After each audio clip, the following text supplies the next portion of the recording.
Okay, well, thank you everyone for being here today, and I know we've got a few online, so thank you for tuning into the stream. Welcome to this meeting of the Public Transport Association of Canberra. My name is Amy. I'm a committee member with the association. I'd like to start the meeting by acknowledging that we're meeting on the lands of the Ngunnawal and Ngambri people and pay respect to their elders past, present and future. We are here today discussing, I think, one of the hot button issues in transport in Canberra today, which is light rail to Woden. We'll be hearing about where the Section 2B of the project is up to and hearing a bit about the consultation process that's underway and how we can participate meaningfully in that. And we're very pleased to be joined by guests from Major Projects Canberra today.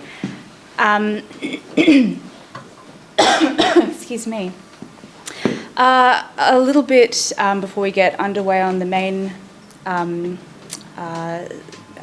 topic of the meeting, though. We're coming up to the middle of the year.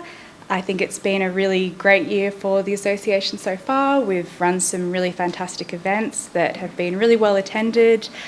We've seen some new faces getting involved, so thank you all very much for that.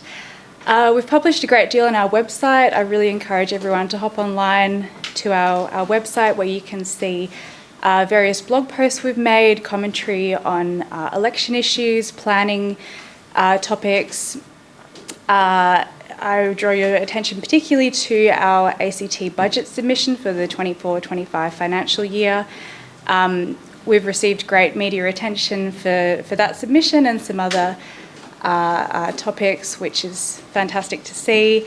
Shout out to our chair, Ryan Hemsley, who makes himself available for those appearances with media, sometimes at very short notice. So that's really fantastic to get that sort of cut through, I suppose, in the community. So today we will receive a presentation on light rail stage 2B and where it's up to. We'll then have a Q&A session and then break up into a bit more of an informal chat, mingle, look at some maps. MPC has brought a range of really fantastic maps and pictures and things for us to pore over. So it's a great opportunity and encourage you to make the most of it. So I'll hand over now to Marcus Sainsbury, who is the Executive Branch Lead on Stage 2B of Light Rail. Take it away, Marcus. Thank you. Whoa. Thank you, Amy, and thank you, everyone. Thank you for coming along on a Saturday.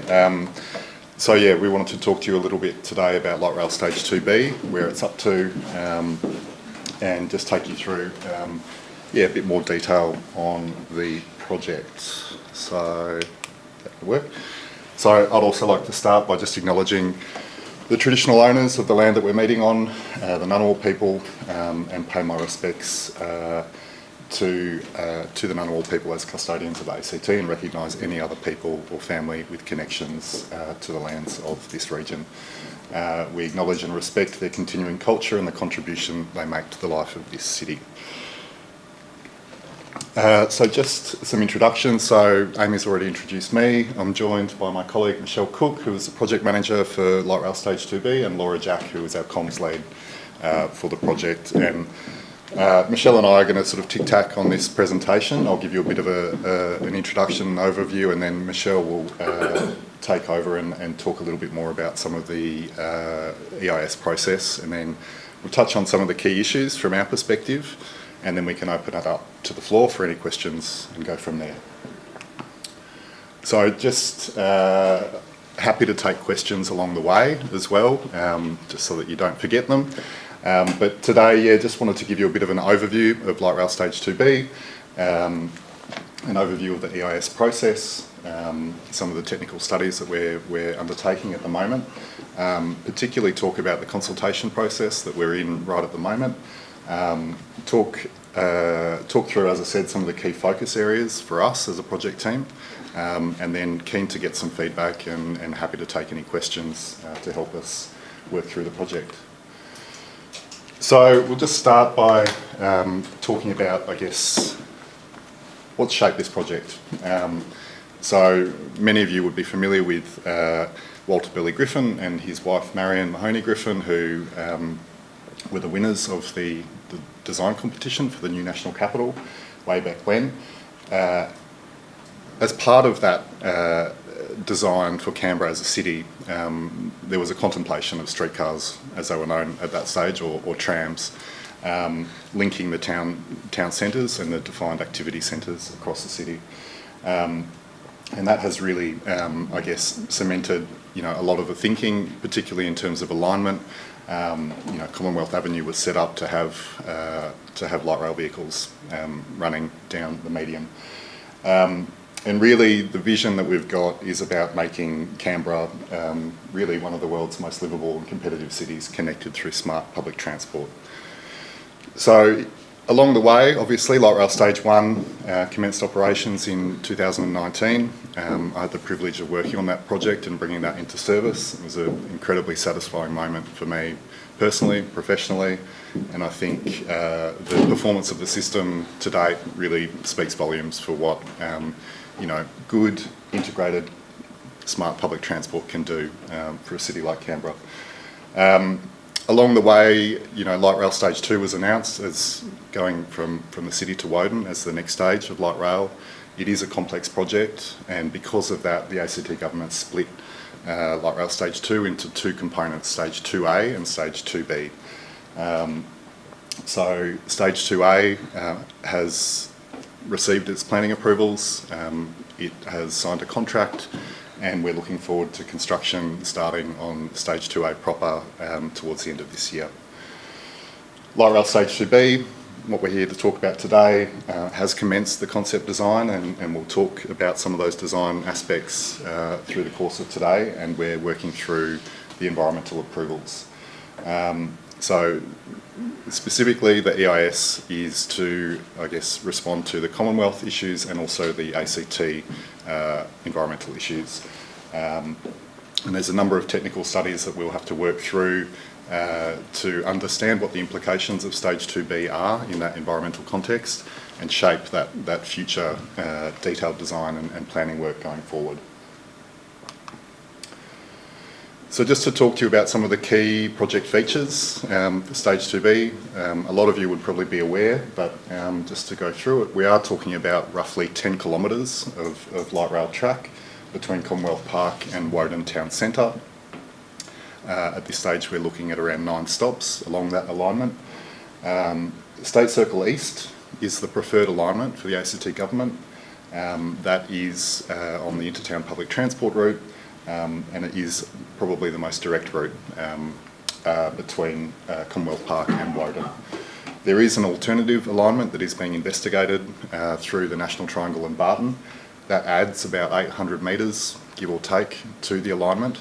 And that's really just to give us a backup option, effectively, to give us some flexibility as we're working through the project. If there are insurmountable challenges on State Circle East, then we've got a backup plan. Landscape-led, that is a principle that we're applying throughout the project team in shaping the development of this project. Now you might ask, what does that mean? Well, effectively it means that it's not engineering-led. Engineering-led is often quite functional and sometimes doesn't always have the best consideration of the impacts of an infrastructure project like this in a sensitive area like this. So we are going around Parliament House. We've got heritage listed landscape vistas, we've got heritage listed trees. It's a very formal, ceremonial location. We need to be really careful how we design the light rail system to integrate into that landscape. So for us, that means that we really need to think about how this project is going to sit in that landscape and how it's going to contribute to those landscape values of this really important place. Part of that is making the decision to go wire-free. So light rail stage 2A is entirely a wire-free system. The wire-free will continue for the first part of stage 2B, so from Commonwealth Park certainly all the way around Parliament House will be wire-free, and we're looking to transition back onto wire at around the Hopeton Circuit stop, which we can talk a little bit more about later. The other part here is really just sort of thinking about how the project is going to integrate with the broader transport network. This isn't just about laying some tracks and getting light rail vehicles running between Woden and the city. This is about how does light rail stage 2B contribute to that integrated transport network. And so what does that mean? It means thinking about how future multimodal transfers can work, where they would happen, and what sort of features do we need to build into the light rail project to ensure that we can facilitate those easy connections into the future. It's also really important for us that we design a system that embodies safety, security, convenience, and connectivity, because at the end of the day, if we don't hit all of those marks, then there will be customers that will choose not to use the system. And that's not a good outcome for us. We want everyone to be able to use this and take the benefits. So this is just an overview of the alignment. So as I said, up the top there we've got in blue, that's light rail stage 1, which is in operation. The red here is light rail stage 2A, which as I said is commencing construction towards the end of this year. And then we've got light rail stage 2B, so Commonwealth Avenue all the way down to Woden Interchange, coming around the State Circle East alignment. And then this dotted line here is the alternative alignment that we're looking at through the National Triangle and Barton. So you can see there's 9 stops on the preferred alignment, and there are 3 alternative stops on the alternative alignment.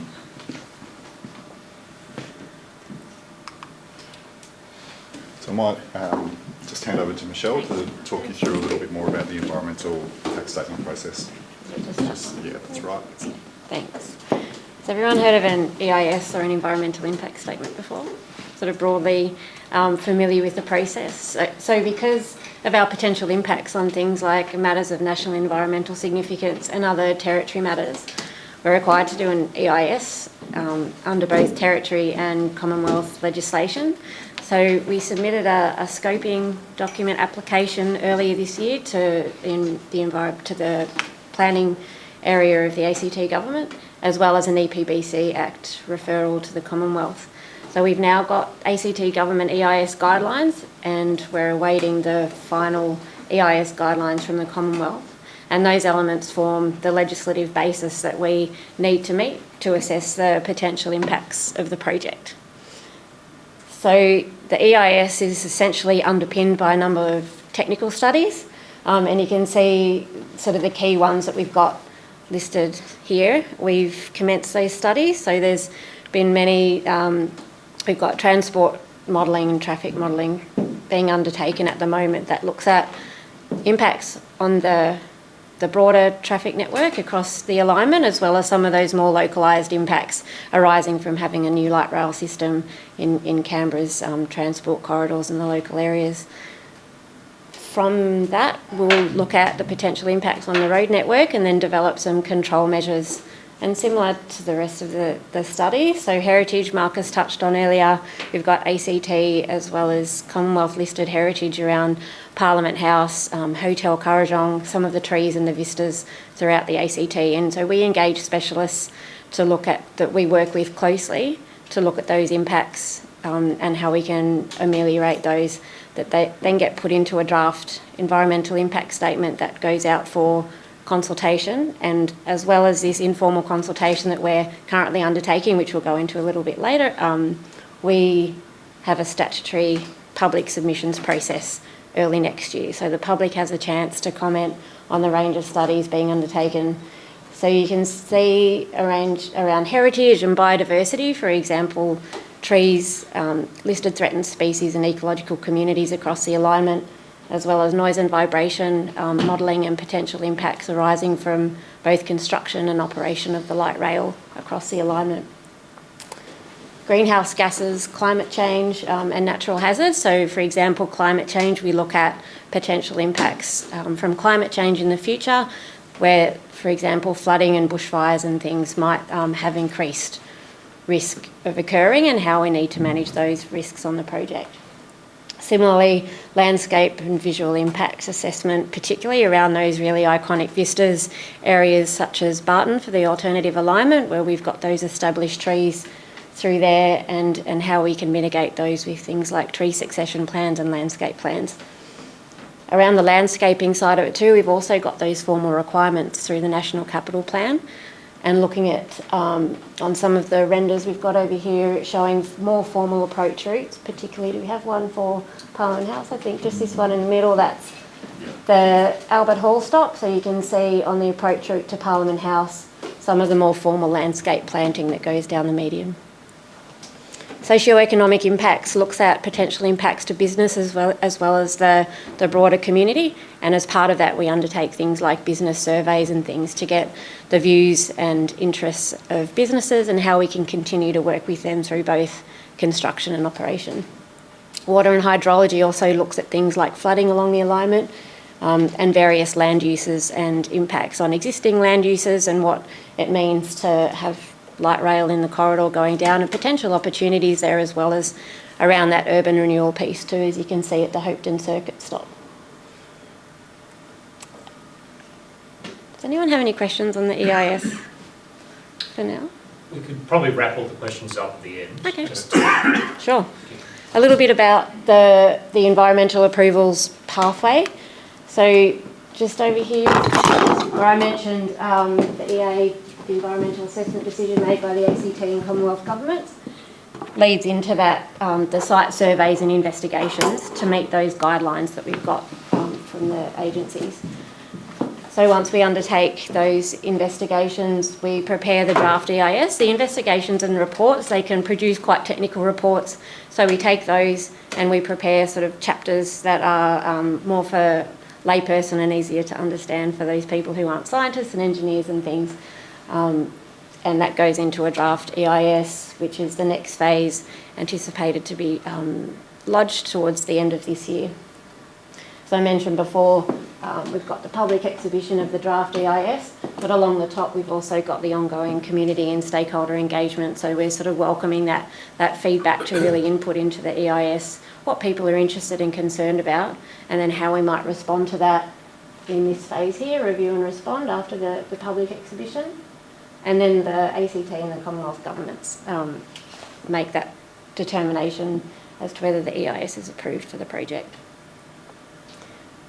As part of the EIS, we get extensive conditions. So through the EIS, we'll make commitments, and then the governments will put additional conditions onto the project to meet as well.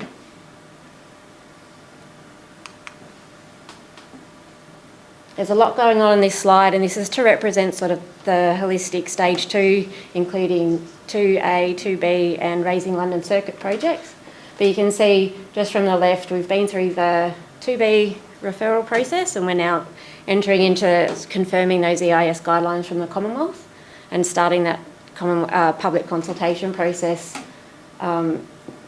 Next stage through here in sort of late 2024, 2025, we'll have the EIS submitted for approval, and some early works to help enabling works. For example, if there's road upgrades and utilities and things, we anticipate that would commence around about 2027, with the main works commencing after we get works approval around about 2028.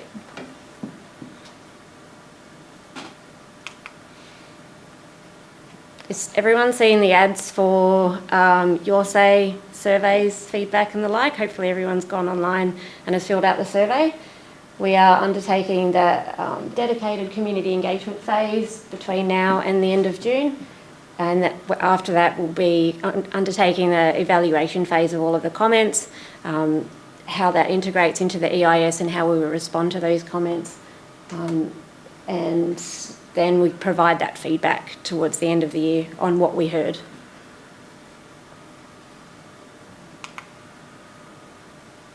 We just wanted to talk about some of the key focus areas that we thought might be relevant to your interests as well today. Marcus has already mentioned the landscape-led approach, transport integration, designing with country, integration with other government planning initiatives, and how we're responding to those diverse planning and approval requirements. Just on that, and something I didn't mention in the EIS, often when there's Commonwealth and state or territory government requirements, there's an opportunity to do a bilateral agreement which provides for a centralised assessment process. But with the Commonwealth land being one of the matters of NES that we're considering, we're unable to undertake that bilateral process. So we've got two separate sets of conditions, but we're preparing the one EIS to meet those requirements through there. So that's sort of that extra coordination and integration piece through the approvals requirement. And then you can imagine through Parliament House, sort of going into Parliament House via Commonwealth Avenue and out the other side on Adelaide sort of poses its own challenges as well. So we can talk to those. Yeah. So I think maybe starting from the bottom, just to give you a little bit more of a sense on the preferred alignment, so going down Commonwealth Avenue and then coming on to State Circle. There's obviously quite a significant grade difference there between Commonwealth Avenue and State Circle. We've got a Commonwealth listed heritage item in the form of West Block on one side, we've got 3 embassies on the other side, we've got 6 lanes of traffic, and then we've got 2 lanes of traffic going up the ramp to Parliament House. So trying to insert a light rail system into that environment and a major arterial road is challenging. It would be challenging in any sort of sense, but it's more challenging given that Parliament House is right there. And all of those aspects require approval from Parliament itself, as well as the National Capital Authority by way of a works approval. And so we have looked at a number of options there, and currently the proposition that we're looking at in detail is what's called a cut and cover tunnel, if you like, which is effectively the light rail would go into a portal or a short dive structure and then pop out on State Circle, so that the symmetry of Commonwealth Avenue is maintained, as in the light rail is in the median, it runs straight down the median, comes into a short dive structure, goes underneath Commonwealth Avenue and then pops out onto State Circle. And that is to, I guess, minimise some of the visual impacts that would otherwise result from trying to make that transition at grade and putting in a new intersection right at the foot of Parliament House, and all of the challenges associated with that, while trying to maintain traffic connectivity during a construction process. So it's a particularly challenging environment for us. And then as soon as you are out on State Circle, you've got the heritage listed State Circle cutting, and you've got the Federation Mall bridges, and you've got the footings of Parliament House itself there. So it is a challenge. I'm not going to sort of try and sugarcoat that. We've looked at that for a while now, and we're, as I said, working through in more detail that transition. Similarly, on the other side, as the project transitions from State Circle onto Adelaide Avenue, we have looked at a couple of options there. Initially, we were trying to, I guess, respect the symmetry of Adelaide Avenue and where it meets Parliament House. Had a number of discussions with the moral rights holders, so they're the people that are charged with ensuring that the integrity of the design of Parliament House is maintained. We've had discussions with Department of Parliamentary Services and a number of other Commonwealth stakeholders in that area to try and come up with a solution which works for everyone. So initially we were trying to thread the needle, as I like to say, and have the light rail system come up between the 2 existing bridges onto Adelaide Avenue through what would have been quite a long cut, or a slot as it's called in the project team. But there were a number of challenges there as well. They're quite old assets, those bridges over State Circle on Adelaide Avenue, and there was really not a lot of room to move. And then thinking about that in the future, and how that would operate as the city grows and as the system is operating potentially with greater headways and there's more traffic, it starts to get quite complex from an operational point of view. So what we've elected to do there is from State Circle is run up onto Capital Circle, over Capital Circle, and then build a new bridge in between the two existing bridges of Adelaide Avenue, and then run light rail at grade down Adelaide Avenue. So we can talk a little bit more about that if you've got any more questions. It's even more difficult than we thought. Well, I think, you know, sometimes the sound bites that you read in the press around technical challenges, you know, it's a short summary for what is a detailed technical problem. And I think sometimes people can think that's a euphemism for something else. I can tell you it is technically challenging, but we're working through that, and we're confident that we've got a solution that can work in that location. But as Michelle said, this process is really about us coming up with a proposition, putting that out through the EIS process, asking for stakeholder input, so stakeholders like yourselves, but also some of the other Commonwealth government agencies, ACT government agencies, non-government organisations and others, to take that feedback on, and we have to respond to that, and that is part of the statutory requirements in the EIS, that we have regard for those submissions and we respond to them. So if a lot of people come up with a really good idea, we'll probably take it on board. If people come up with ideas that are not feasible for us, then we'll explain why we can't do that suggestion. So it's a very transparent process that we need to go through, and part of what we're doing now, and this again is a requirement, but it's also good practice, is to get this feedback as the design is being shaped now, so that in the draft EIS that we put out on exhibition, we can make it clear that these were the suggestions and input from community and stakeholders, and that is, you know, we need to demonstrate how that input has shaped the project. And working with a really good technical team as well. A lot of that optioneering's been done over the last sort of few years in sort of previous iterations of the project, and also more recently in the last 6 months. So really trying to look at the multidisciplinary approach, because it's not just engineering, it's, as I mentioned before, the landscaping, the flooding, the traffic. So there's lots of layers that sit over the top of some of the solutions, as well as like some of those really key stakeholders. We've got the lodge, particularly around the transition area from Commonwealth Avenue from State Circle to Adelaide Ave. We've got the lodge, Parliament House, that formal approach route, National Capital Authority land, and then sort of communities either side, as well as sort of an existing sort of fast-moving environment on Adelaide Avenue, and figuring out how we can integrate the system into there to maximise usability and things into the future. I think that is sort of, there's one more slide that we've got, which many of you might have seen, which is really just giving a bit of a plug for the online interactive map that we've got. So if you haven't seen it, I would encourage you to look at that map.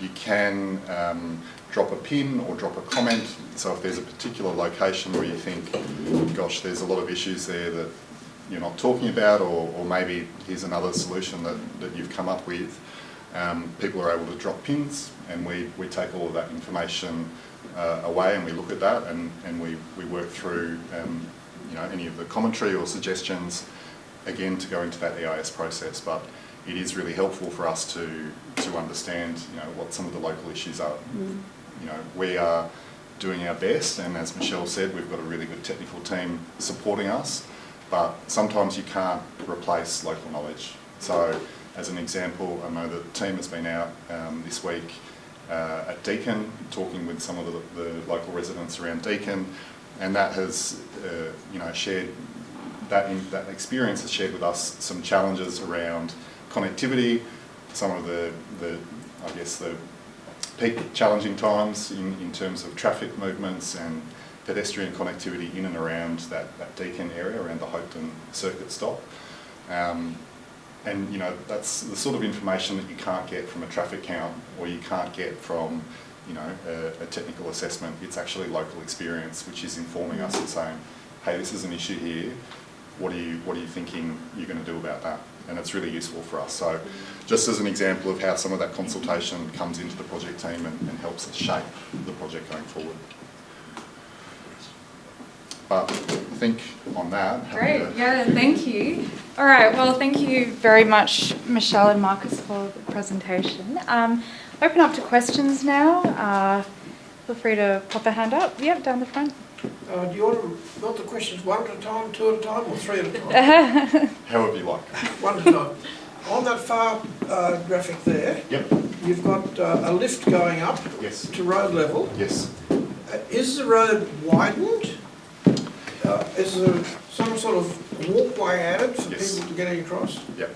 So the road will be widened. So so the road environment will be augmented. So we're not going to look at widening that existing asset, although that is something that we have considered.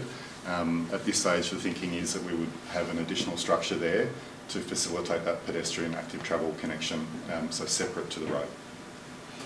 Okay. Yep. And the next one is park and ride. Park and ride. Any park and ride on this?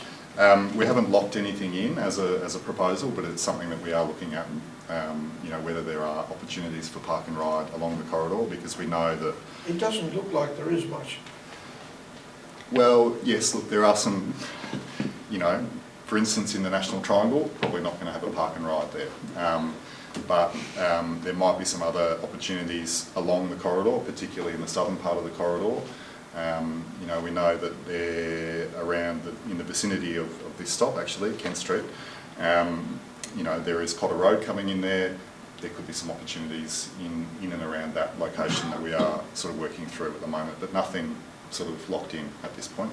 But certainly, that's the type of thing, if you feel that park and ride would bring some benefits to the project, which I wouldn't disagree if you were to say that, then that's good to take on board as part of the EIS process. So you've got in the lift, I suppose there's not the option for escalators, is that? Because you'd have to have escalators and a stair, probably and a lift. Yeah, so the lifts, so stage one is what we call DDA compliance. So there's the Disability Discrimination Act. Stage one is step free. There is no grade separated sort of circumstances like this. But we want to carry on that principle of accessible to all in the stage 2B. So what that means is we can't just have one lift, because if that lift goes down, then we've got no redundancy there. And that would mean that someone that was less mobile than myself would have challenges in using the system on the day or the morning when the one lift is not working. So that's why we're looking at two lifts at each of these stops. In terms of an escalator, we haven't looked at an escalator because we've got the vertical transport by way of lifts.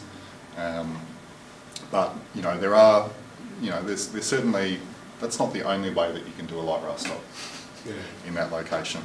But I think there are some, for instance, we've had feedback around weather protection on the stairs, and have we looked at that? And that is definitely it's definitely an issue that is close to some people's hearts. We need to balance, I guess, the visual bulk of these stops, particularly in some of these locations. At this stage, we sort of feel if we were to put extensive canopies to keep all of this under cover, it dramatically increases the visual bulk of that proposal.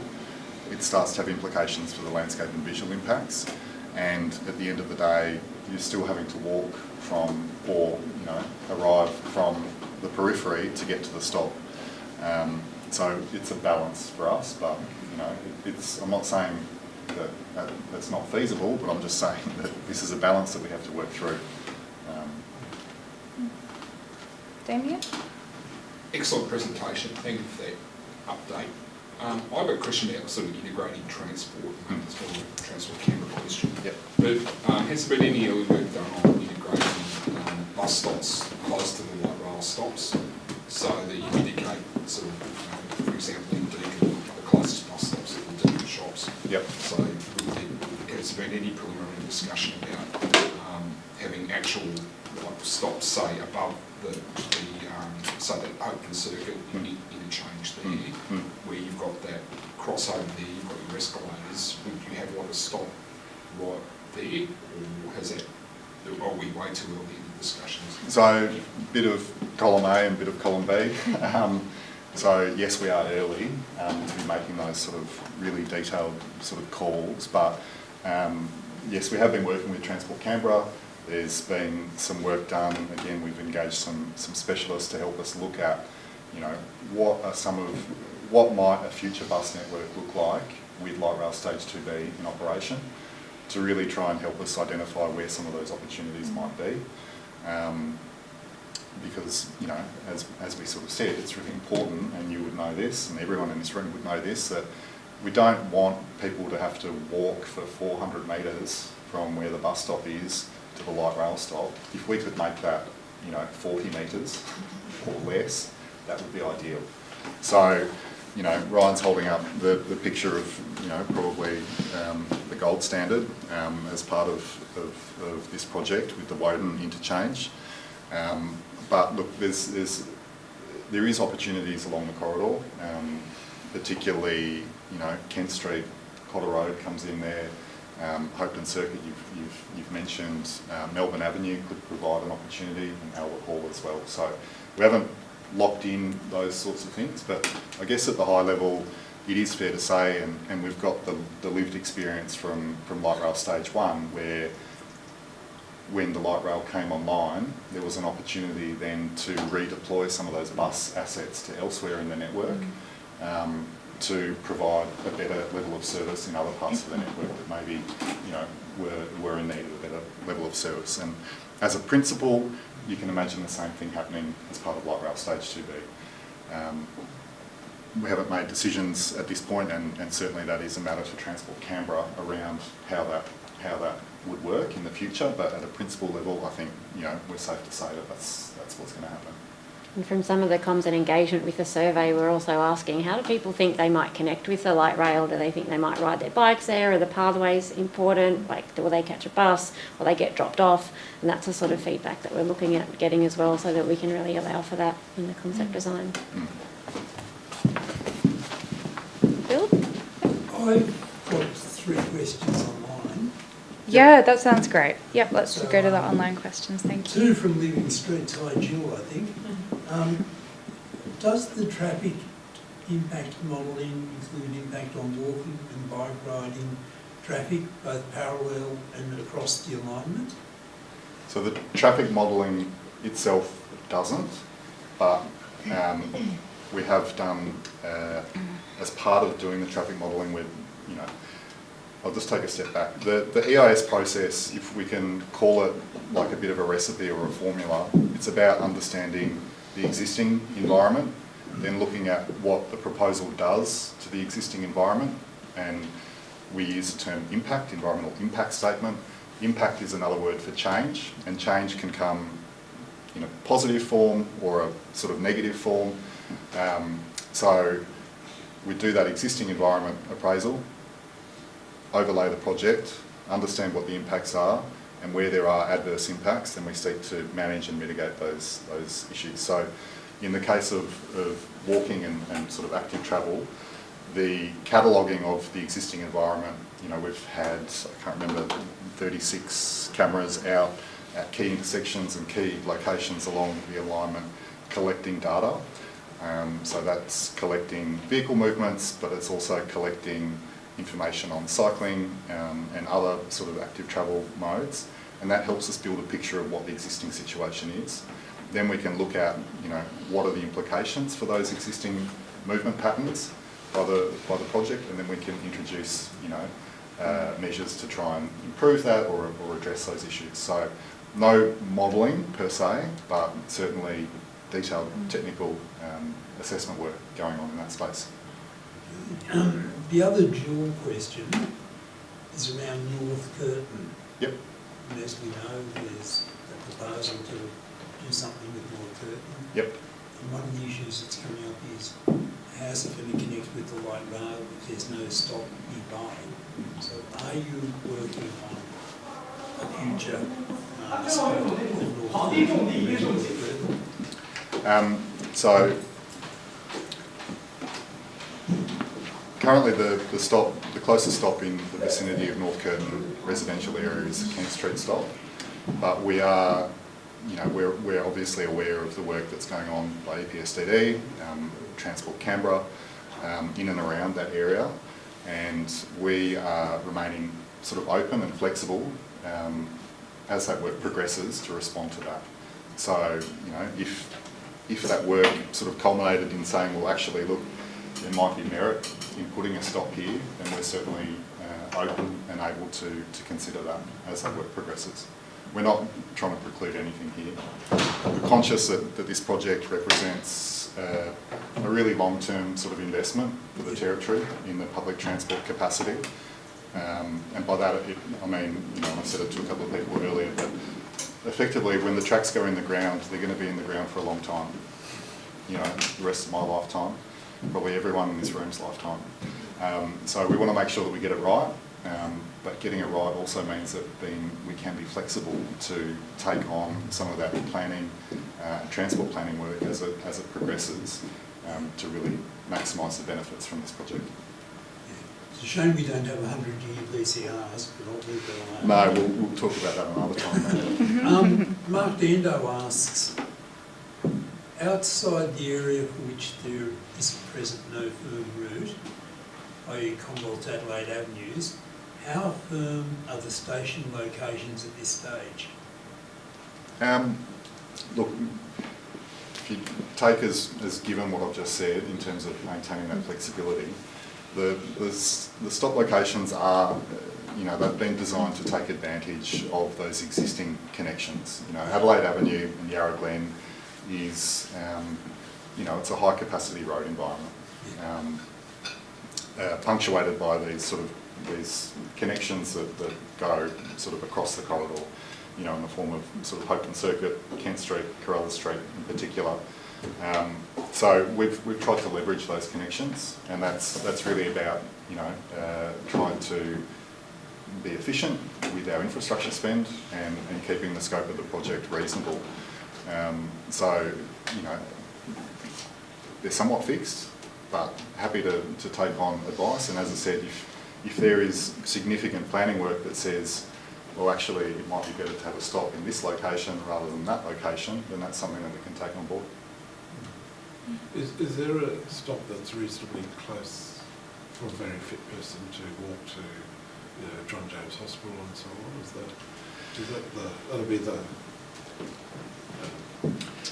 Yeah, so look, I think, so a couple of things there. We know from the district strategy work that some of those areas around, not just North Curtin residential area, but also the other side, the West Deakin precinct, is an identified change area. It is also true to say that that part of the alignment is sort of a curve, if you like, as it goes from Adelaide Avenue around onto Yarra Glen. It's a bit of a curve. So to get to, if you call it the nucleus of that West Deakin precinct, it's about the same distance from Kent Street as it would be from any other location along the alignment to get into that area. So, and this is part of, I guess, the work that we need to do and work with Transport Canberra and EPSDD as well. Our focus is on trying to design and get approval for the light rail system. But as I've sort of touched on before, if we've got a light rail system that is marooned from the rest of the city, then that's not a good outcome. So, we need to understand where those connections need to be bolstered and improved to really maximise those benefits. And some of that might be footpath upgrades, some of that might be lighting upgrades, some of that might be other things.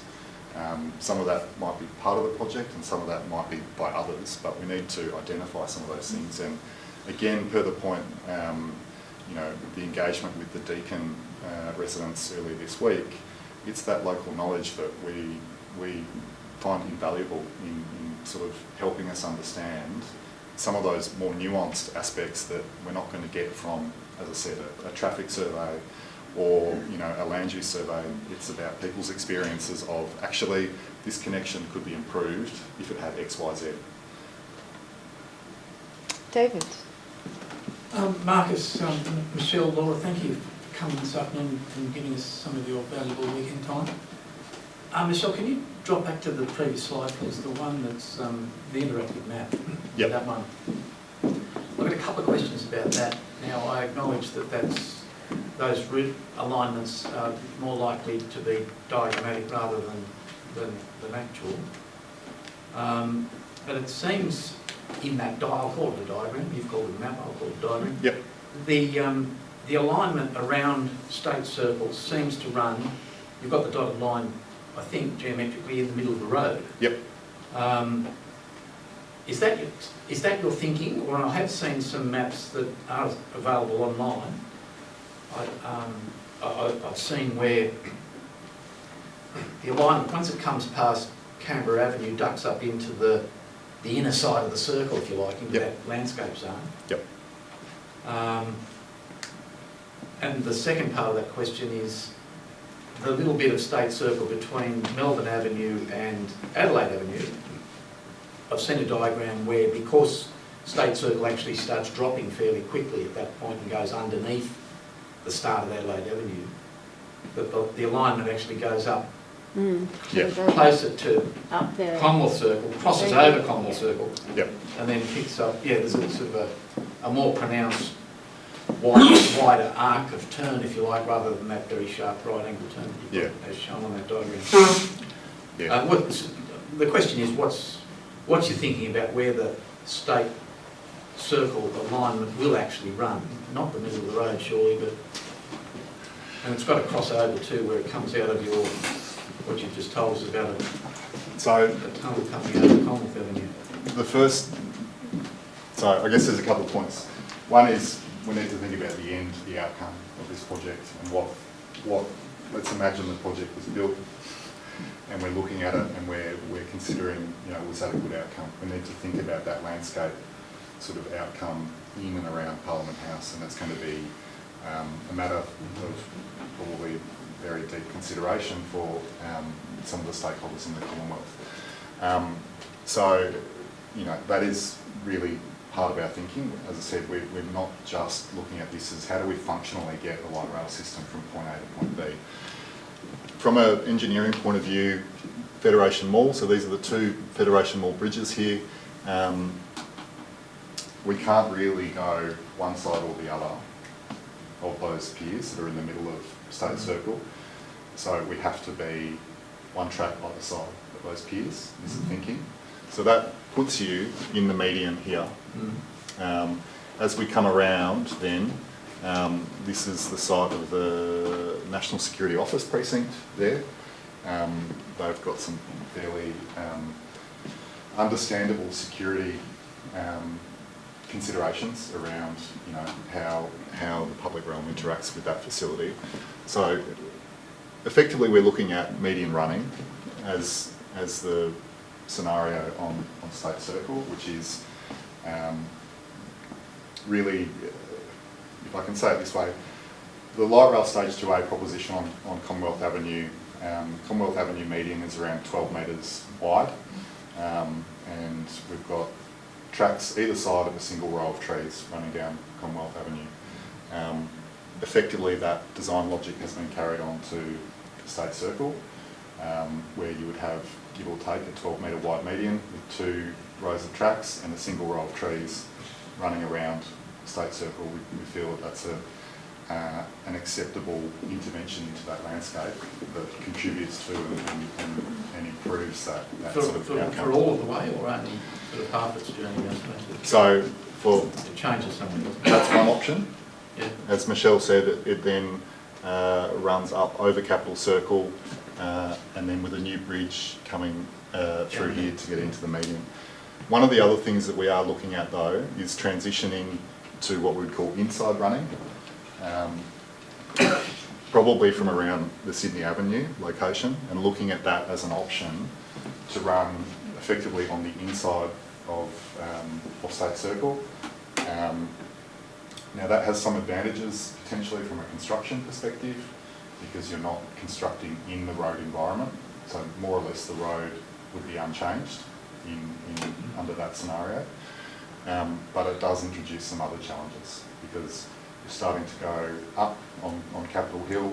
We need to eat into that. That means that we need to have some sort of retaining structure. All through here, there's a number of biodiversity constraints for us, listed threatened species, gang foraging habitat, for instance. So we need to minimise that environmental impact there, but at the same time manage how we introduce that light rail there. So, long way of saying we're looking at two options, and in a perfect world, we'll have both of those options out on exhibition when the draft EIS is complete, and we'd be looking to get feedback on those two different options. Okay. And the 3 station locations that you've shown there, are they diagrammatic as well, or are they? The one at Melbourne Avenue, for example, is at the bottom of Melbourne Avenue. Yep. You seem to also have on the other side of Melbourne Avenue in State Circle a bit of a grey zone. Is that a station? Where, sorry? Coming up State there. Yeah, that's just a label. So that is the current location of the stop. Yep. This is a sort of back of house location for Parliament House, or it's a staff entry. Ministerial entrance there. It's also a potential opportunity for a bus integration there. Melbourne Avenue lends itself to having buses come in and move around. And then, as I was saying earlier, the stop adjacent to Kings Avenue would be the closest stop to Parliament House. We know that there's around 1 million visitors a year that go through Parliament House. Quite close to the National Security Office precinct as well. There's, I think, a scheduled 5,000 people going into that facility. That's starting construction, as we understand, towards the end of this year and early next. In DFAT here, closer to Sydney Avenue, there's 5,000 people that work in the DFAT complex. The Australian Tax Office is relocating there as well. There's around 2,500 people slated to work in that building. So there is a huge number of people that are sort of working in and around that location. And that's before we start to talk about private sector then responding to government putting more people and more offices in that location. Yeah. It's interesting to you quote those figures of the number of people working in those various precincts. I looked up the 2016 census and there was only about 1,200 people that so indicated that they worked in Barton, postcode Barton. I don't know where all the rest of them said they worked, but anyway. Thank you, David. Yep. I've got an opening comment. This was the most disability unfriendly presentation by a public servant I have ever seen, and I use the word deliberately. I suggest for future consultations the ACT government may well be able to afford a speaker and a microphone. Right? So this is one of our meetings that we've run ourselves. So this is all run ourselves. This is a Public Transport Association of Canberra public meeting that we have set up ourselves. We've made a mistake, but sorry. The public service is obliged to take account of disability. It would be appropriate for the people to ensure that that was done. And we'll take that feedback on board, David. Thank you very much for your commentary. Right. A further comment, but just that when the public was asked about where they wanted the route to go, 70% of people said they wanted it to go to Barton, right? And then you issued a preferred route which doesn't have a Barton stop, right? Now that it's pretty obvious that the National Capital Authority, as it's now called, will not approve through the middle of Commonwealth Avenue and the ripping down of the George Weston trees, right? We've now got sort of this odd dogleg and the engineering problem at the top of the end of that point as well. We've now sort of invented this sort of dogleg which contravenes almost every planning concept, but there is in the master plan a better alternative, which is Constitution Avenue and Kings Avenue. And it meets the 70% of what people wanted. it would go past the Convention Centre, the University of New South Wales $1 billion development, Campbell C5, which is the largest apartment development in Canberra ever, the War Memorial, Russell, which is a major employment centre, and then it will go down in front to service the public institutions like the National Gallery, etc., right? I genuinely do not understand why at least it isn't option 3. Mm-hmm. Yep. So that's just the commentary about where a much better design that meets a lot of the things that are on your published list would actually be met, and many of the problems will be avoided. Okay. Would you like me to respond to that? Or? Sorry, if you've got an answer, if you give it in writing to CBR and they put it on their website, I'll be able to read it. Thanks. Okay, so that answer is already on. Yeah. Okay. So that wasn't a question, that was a comment. Okay, so... Sorry, if you want, the question is, why is the Constitution Avenue, Kings Avenue not an option? Okay, David, do you want Marcus to respond to it now, or do you want us, for him to go away, write it down and for us to put it on our website separately? Well, for me personally, I like the latter, but for people here, I'm not averse to him providing the former. Thank you for clarifying. Okay, Thanks. so I won't have to write it because we've already written it. It's a public submission from the ACT Government to the Joint Standing Committee inquiry into light rail stage 2 planning approvals that was undertaken in 2018 with an Australian Government response in 2019. In the ACT Government submission to that inquiry, it was made clear why a Kings Avenue, Constitution Avenue alignment to go to Warradin was not preferred by the ACT Government. So I'm happy, I'll make that link available and you can share that right. So yeah, I think in terms of some of the other commentary, I would beg to differ. There's nothing obvious about any sort of approval decisions that are to come. This is what it is. This is the preferred alignment was noted after the Joint Standing Committee inquiry, where the Australian Government noted that a light rail system on Commonwealth Avenue and State Circle has in principle approval from the Commonwealth, and in that respect it offers a lower risk delivery proposition for the ACT Government, and that's why it's preferred. I'd also like to note 2 further things there.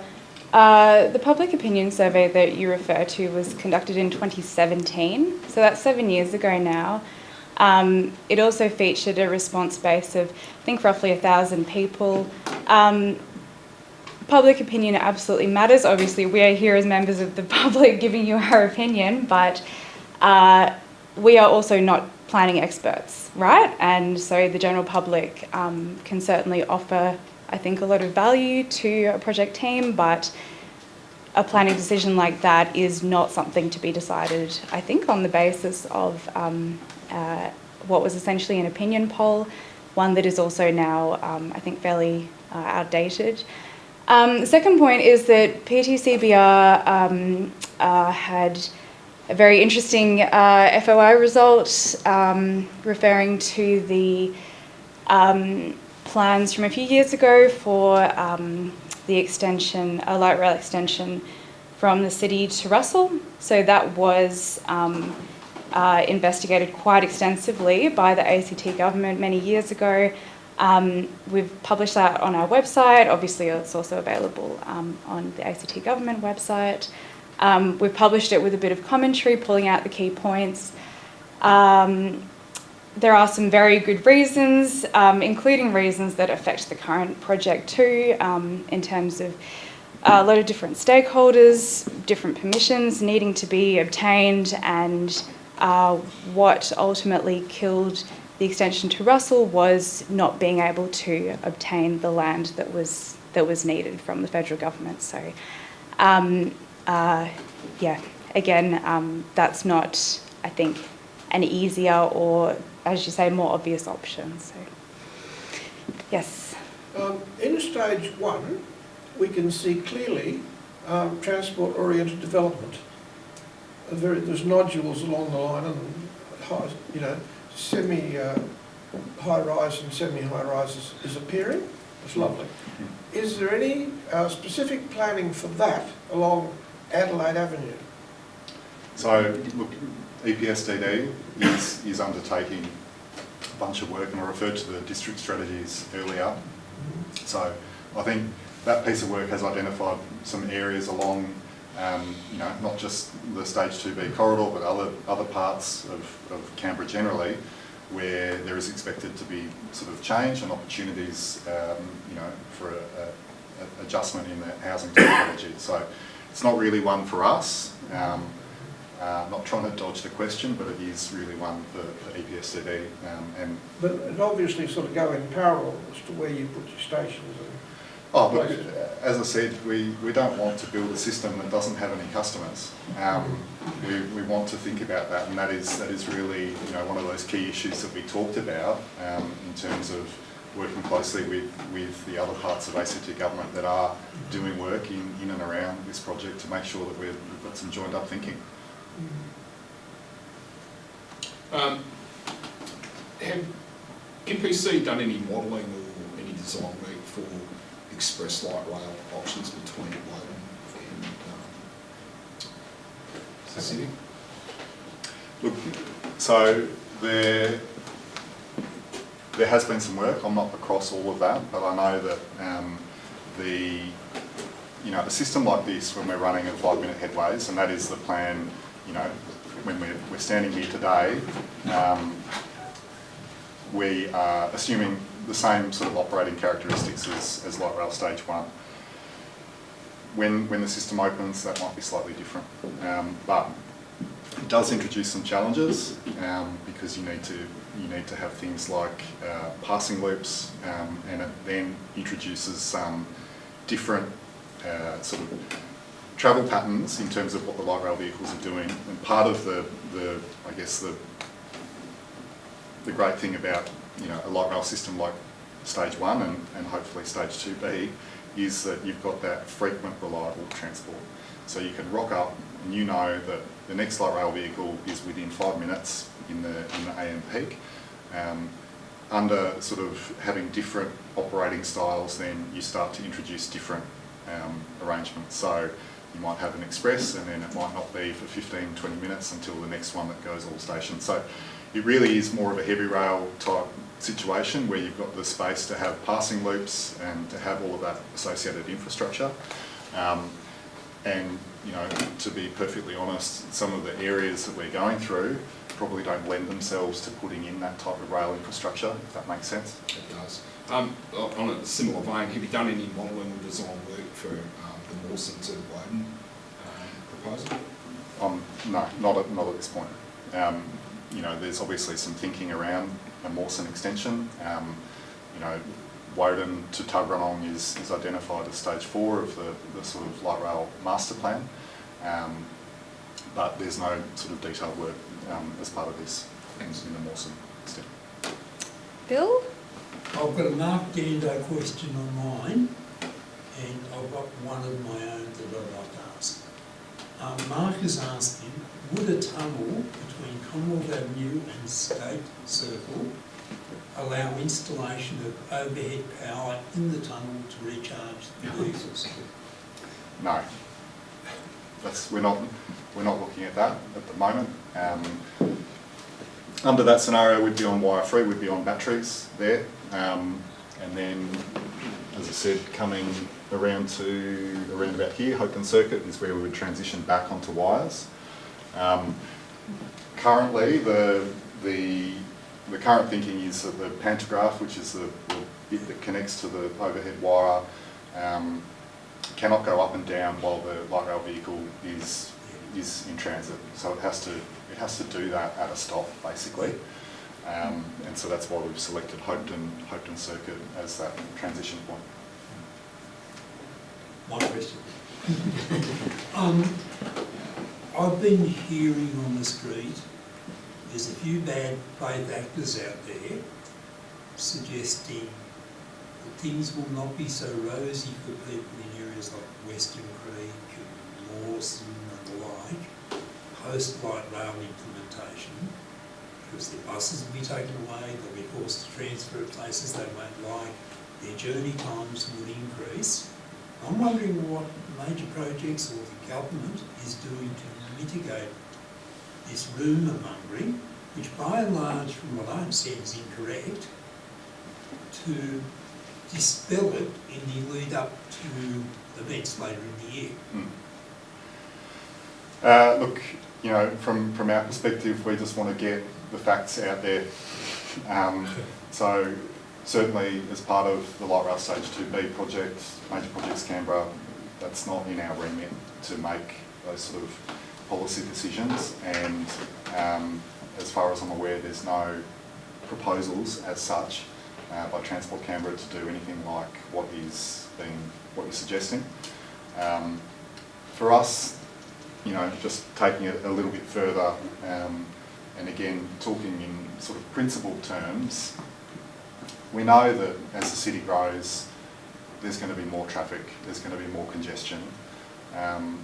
Even as part of the Light Rail Stage 2A environmental assessment that was put out on public exhibition, the future transport modelling indicated that you know, more congestion is going to lead to increases in travel time, and that is true of buses as it is of cars. So you know, for us, it is about trying to understand, you know, we are talking about a future scenario here. So for us, it's really important that we get that message out there around, you know, what does the future look like under this project? What does the future look like under a do nothing scenario? That is one of our requirements in the EIS, to paint that picture of what the road network, what the transport network will look like if we don't do this in 2033. The modelling then goes out 10 years post-opening. So as I said, in the Stage 2A environmental assessment, I'm probably going to get this wrong, but it was at least a 4 or 5 minute increase in the R4 journey time in the early 2030s. And you can imagine where that goes beyond the early 2030s. The level of service from relying on the road network is going to decrease. One of the sort of really great parts of the light rail proposition, as you can see on stage 1, is that there's a guaranteed journey time. So when we're talking about the importance of public transport being frequent and reliable, that reliability piece is ticked off by light rail in a way that the bus system currently can't do. There's bus priority on Adelaide Avenue, but then on Commonwealth Avenue and around State Circle and into the city there isn't priority. As part of this proposal, we're looking to put in a new bridge between the 2 existing bridges on Commonwealth Avenue. So we're actually introducing, you know, a high capacity additional mode of transport within this corridor that operates on a priority basis with a guaranteed journey time. And that's something that the current proposition doesn't offer. Yeah, I think we shouldn't lose sight of how unreliable the R4 and the R5 services are at the moment at certain times of the day, which can totally mess up your travel and appointment arrangements in that place. And look, we're not Sydney. I'm not going to, you know, I'm not naive, but I moved to Canberra from Sydney in 2010. I used to work in the city in Sydney. I would frequently get off the bus at Central Station and walk to Wynyard because it was faster than sitting in the gridlock buses. All right, last batch of questions. Just getting to the time frames, is the expected time frame from the city to Woden still 25 to 30 minutes? Is that? We haven't done detailed journey times yet, but in that order. Yeah. Okay. You know, yeah. I might jump up the back, gentlemen.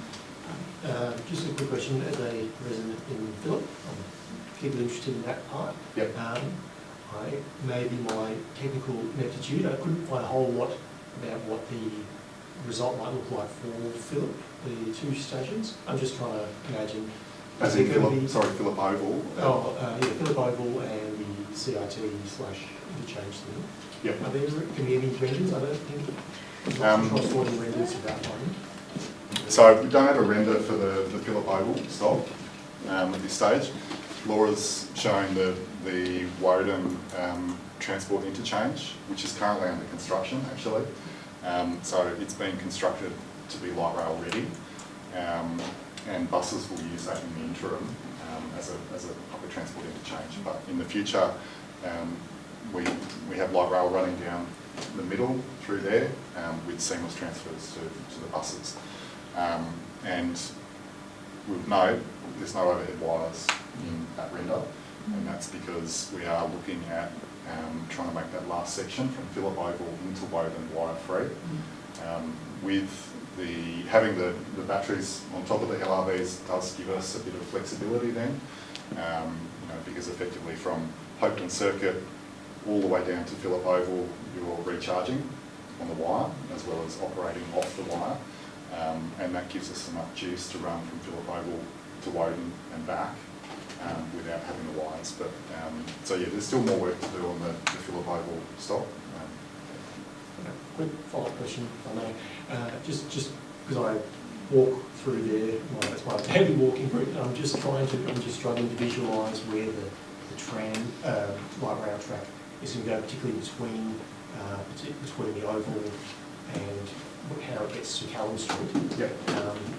Is there any evidence of where that? It's a couple of maps up here. Yeah, and I think, I mean, what we can do after this is we can take you through a little bit more detail on some of the maps that are there, but notionally it's on the western side of the creek, and it's quite space constrained there, but that's what we're looking at the moment. That is probably a good point at which to sort of break up and come in. Yeah, I think there are some good questions that would be maybe better answered by looking at some maps and renders and things. Look, thank you very much for the presentation and for that more formal Q&A section of the afternoon. So we'll break up now, but let's thank our MPC attendees. All right, and thank you to everyone tuning into the live stream. We'll wrap that up now. Thank you. Thanks, Amy. Cool. Yeah, thank you very much.